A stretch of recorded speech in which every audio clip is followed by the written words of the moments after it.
Okay.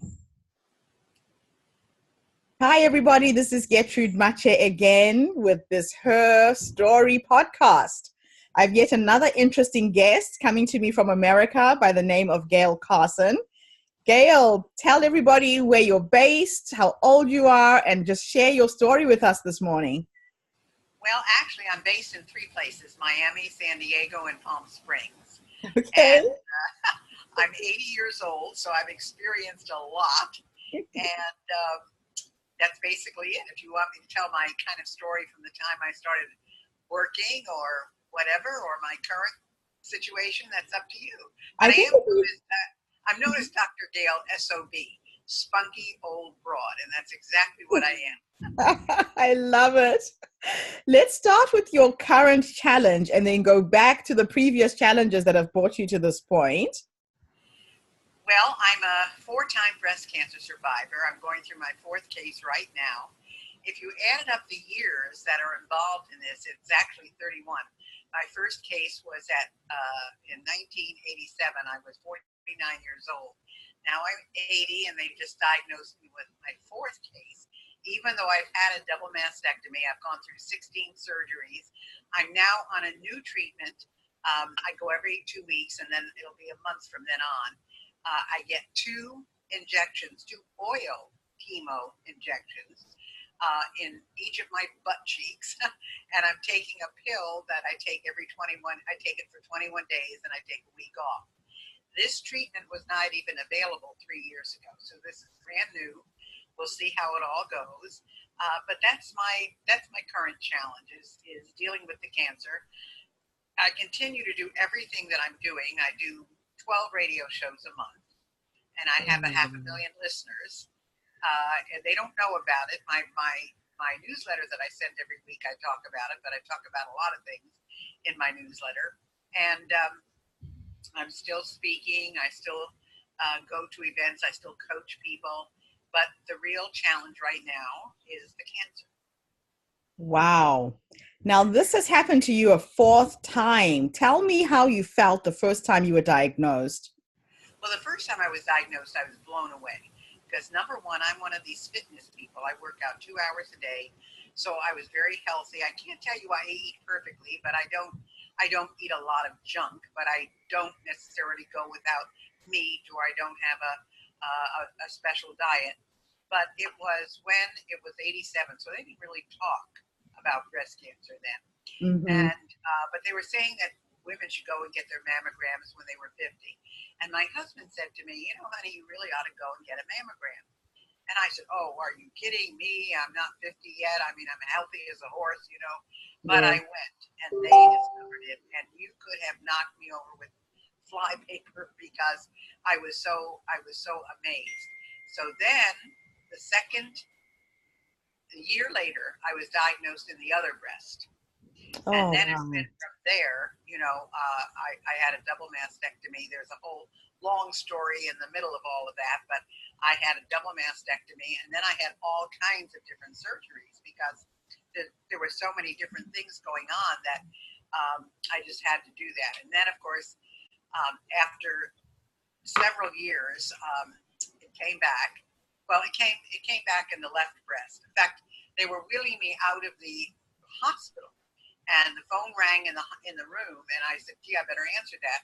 So my husband turned me around, and we went back, and I got the phone call, and she said, we really don't know if it went anywhere. It's too difficult to tell, and we suggest you have a mastectomy. So just after I had a lumpectomy, they just turned me around and gave me a mastectomy. So it was so devastating. This third one was so devastating that they almost took my ribs. And I had such horrible skin on the one side because the blood vessels were coming through. My skin was so thin. So then I had to go for 3 surgeries where they took fat out of my body to put it on my chest so that the blood vessels wouldn't come through. So now we've got that covered. And literally, I probably had this for almost 3 years without knowing it. because I always complained that when I wore bras, they were very uncomfortable. I would come in my apartment, I would take everything off. I'd say, oh, thank goodness. When I finished my workouts with the sports bra and everything, I would take everything off. And actually, it was probably because I alerted people that it was painful, but they thought it was scar tissue. They thought it was the shifting of the body, which does happen. Yes. But when I went to the doctor and I said, I really have pain, because I have pain every day. So for me, this was, really hard pain. He said, when you said you had pain, I knew it was something, because you just never complain. And I don't complain. Because what's the point, So anyway, they did a CT scan, showed nothing. So then they did a bone scan. That's when they found it. So now I'm on a new treatment, and supposedly I'm going to have to stay on this the rest of my life. So just to warn other women out there, your body gives you the warning signs. Your body tells you something is wrong. But a lot of times women don't listen. We brush these things aside and not take it seriously.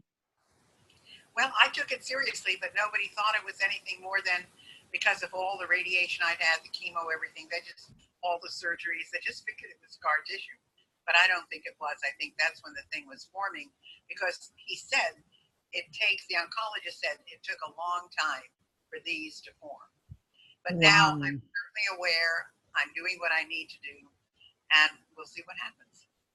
You seem like one of the most positive people I've ever met who's gone through this experience. What makes you stay positive? Because that's got to be something very psychological that you're tapping into. Well, that's just how I lead my life. I don't know. I can't.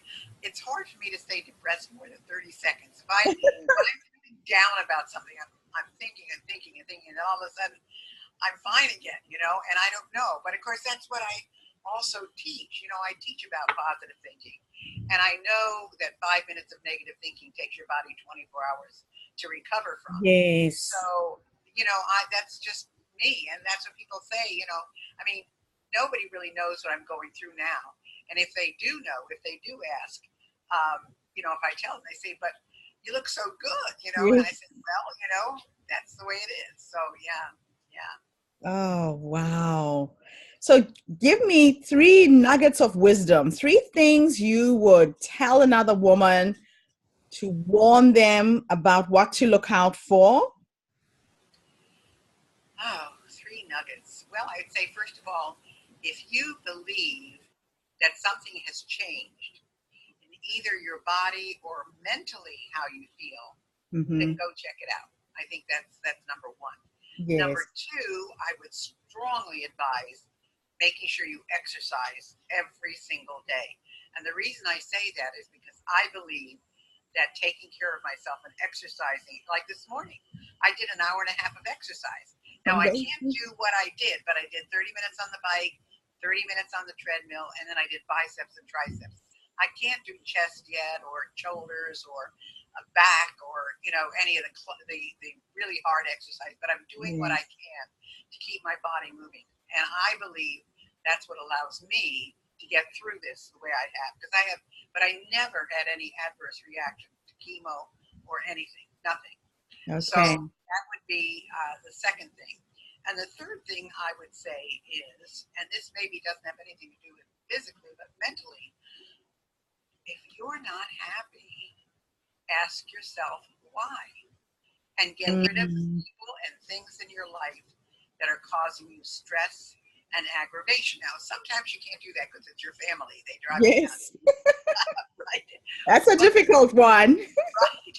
But if there's any way for you to control who these other people are who come into your life, do it. Oh, wow. Yeah, because it is those toxic relationships as well that can impact on your health. Exactly. Exactly right. Now, you do not look your age. What is your secret to beauty? Well, thank you very much, first of all. But number 1, again, I go back to, I think, being happy. Number 2, I think it's the exercise and taking care of myself. And 3, I work very hard at it. I mean, I go through the lotions and the potions. Everybody teases me, because I have these lotions and potions. I've never had plastic surgery because I've had so many of the other surgeries. I don't want You don't want anything else. I don't want anything else. But I do use face masks. I do use moisturizers. I do use, brushes on my face to clean. So I take good care of myself. So thank you very much. And the other thing that I've noted about you is just your mental alertness, and you're just so alive. What do you do to keep your brain fresh and young? And I've just met you, but I can just feel that up here, it's all there as well. How do you do that?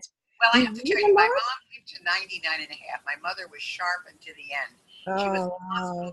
shouting out orders to everybody, So maybe that's part of it. I don't know. But I do read a lot. I learn a lot. I go to seminars all the time. People say to me, don't you know it yet? Well, when you stop learning, you might as well stop living. So Yeah. I'm always active and busy. I was at a business lunch today.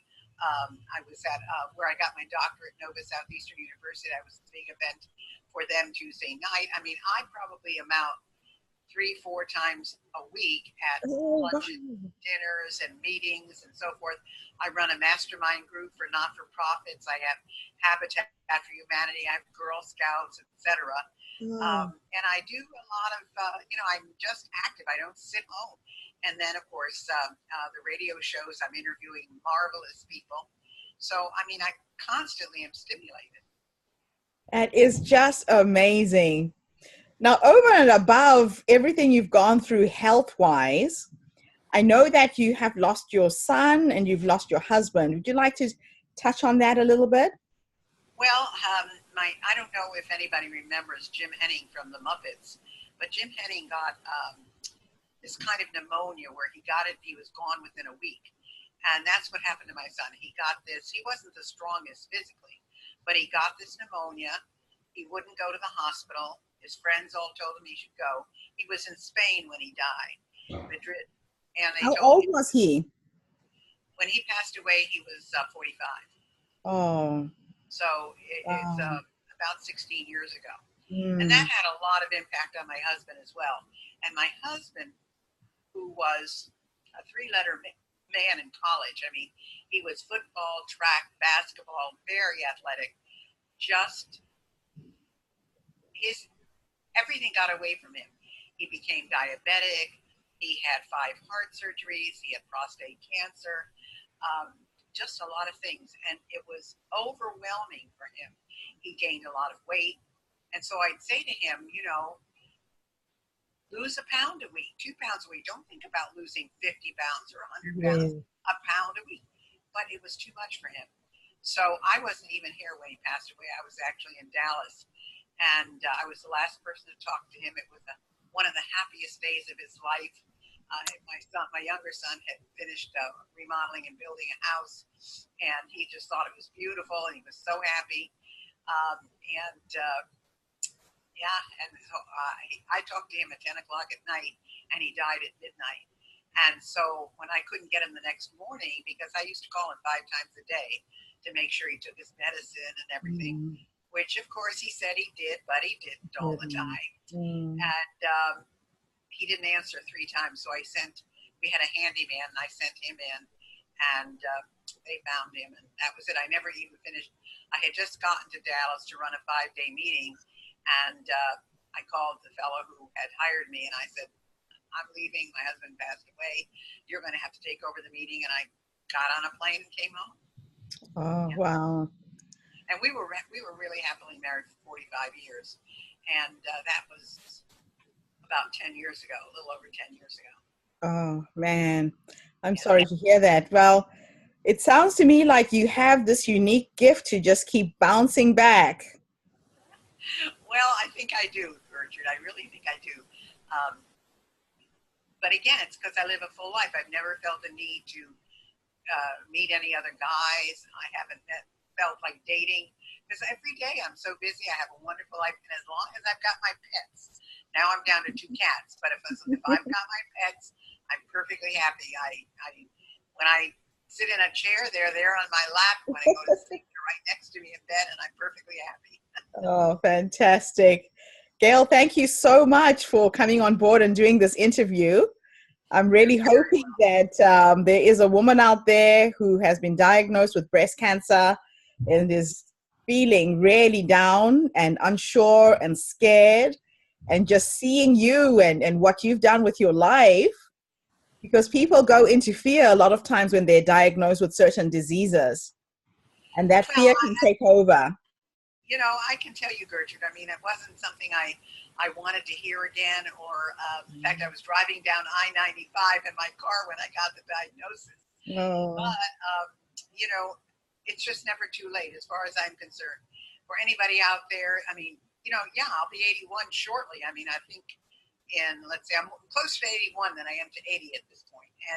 But my sister's the same way. My sister is 85 and she's still going strong. I mean, she just, she's gotten 5 Lifetime Achievement Awards, and I mean, she's fabulous, but it's, you just have to keep yourself occupied. So if you've got the dream to go into your own business, or, I mean, I've been in my own business for 60 years. So if you have that dream, or you want to move, or you want to try something new, it is never too late. That's the important thing. It's never too late. Fantastic. Thank you so much, Gail. I really appreciate catching up with you and you sharing with my audience who you are, and just the inspiration that you've given us today is amazing. Thank you. Well, you're welcome. And if any of your watchees or listeners or whoever want to contact me, they can always go to my website, spunkyoldbroad.com. There's only one of me, and you'll find me, and you can send me a message or do whatever you'd like. If you want any advice, anything at all, just go to spunkyoldbroad.com. Fill in, the little form there, and I'll be glad to be back in touch with you. Thank you so much. You're welcome.